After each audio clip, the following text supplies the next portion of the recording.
You're listening to Building a Creative Life. I'm Pam Vale, author, wonder seeker, and creative enabler. This podcast is an invitation to slow down, pay attention, and follow curiosity wherever it leads. Through conversations and personal reflections, we explore creativity, wonder, and the everyday moments that shape how we see ourselves and the world around us. Hello, curious friends. If you know me, you know that I take a lot of pictures, not just at special events or activities, but all throughout my day. Simple things, pretty things, small things, big things. It's all fair game for me to want to capture. Photography is one of my own widely used creative expressions, and I absolutely love every minute of it. Maybe it's the way the light is hitting a shape, or a color palette that makes me feel something. It could be surprising or ordinary or textural. If it speaks to me, I'll photograph it. I'm writing this episode while I'm in Aruba on holiday with my whole family, grandbabies and all. I honestly couldn't imagine not capturing our ocean adventures, so before we left, I bought a couple of floating waterproof phone cases to have more freedom and access on the beach. Between sand, sun, and water, I wanted my phone to be accessible but protected. In theory, it seemed like a great idea at the time, but I didn't quite think through how I would actually feel when the moment came to submerge my tiny, expensive computer in the water. We tested them at home by inserting tissue inside, so I knew they worked, again, in theory. When it came time to actually put my phone in the water, I couldn't do it. I chickened out and I left it in my bag. I kept thinking, what if something happens? What if the case leaks? What if I lose my phone for the rest of the trip? What if the strap breaks and it doesn't really float? What if small sand particles snuck in and compromised the seal? The list went on and on. When you have a creatively fertile mind, you can imagine so many scenarios. Every possible event running through my mind led me to leave my phone behind for the first time when we went into the water. I almost immediately regretted it. Not because I wanted proof we'd been here, and not because I wanted something to post online, but for a deeper and more personal reason. There were these two dramatic, pirate-looking ships just offshore with black hulls and tall masts, sitting against this incredible turquoise water. They were super close, next to each other, and impressive. My family was floating in front of them, everyone warm from the sun, relaxing after our flight, laughing and completely happy. They were framed on either side by the beautiful ships in the distance, and all I wanted to do was photograph it. I wanted to capture it. The feeling was so strong and my desire for my camera felt urgent. But what surprised me was why. I questioned the urge. Was it out of habit? I do constantly reach for my phone. Was it obligation to document our experience? I am often referred to as our family's documentarian. Was it fear of forgetting the moment and maybe not trusting myself to be truly present? Was it something else I hadn't thought of?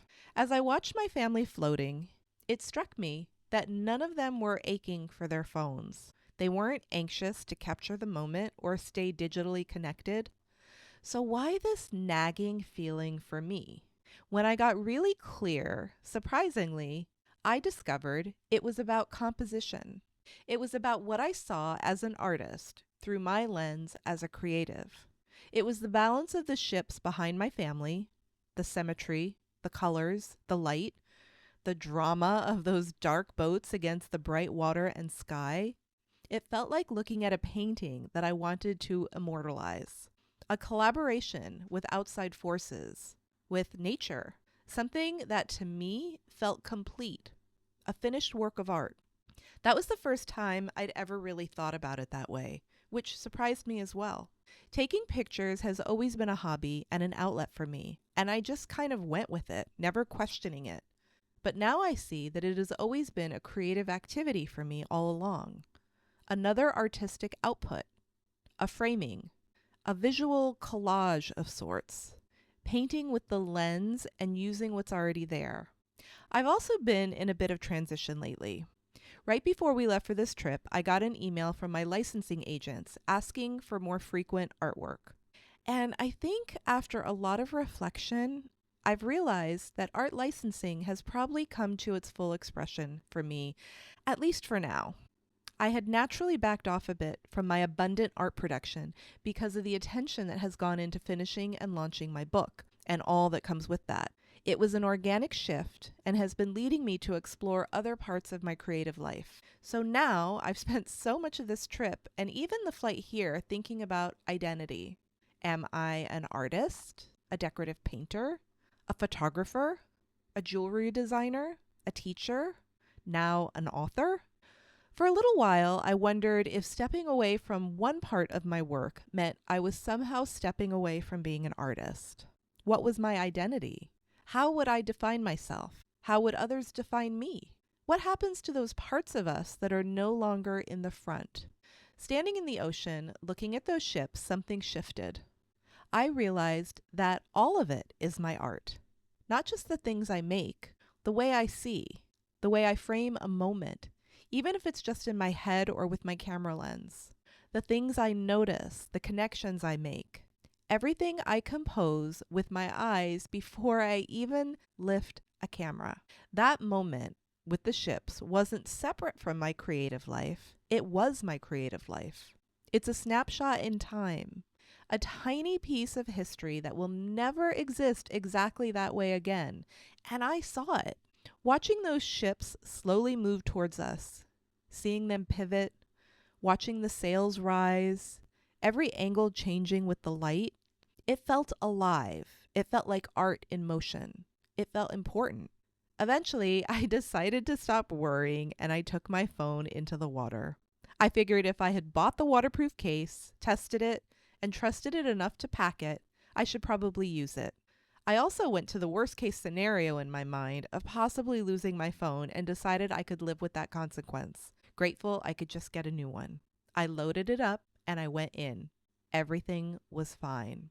I came home with photographs of my family laughing in the ocean, those pirate ships against the sky, and little moments that would have disappeared if I had let fear make the decision. More than anything, I came home with a different way of thinking about photography. I don't think it's just about remembering where we've been. For me, it's become another way of paying attention and exploring my art. Another way creativity shows up in my everyday life. Thank you for spending time with me. I hope something from today's conversation stays with you, sparks your curiosity, or helps you notice something you might have otherwise missed. If this episode resonated, I'd love to have you back. You can follow the podcast, share it with someone who might enjoy it, or continue the conversation through my newsletter and books. Until next time.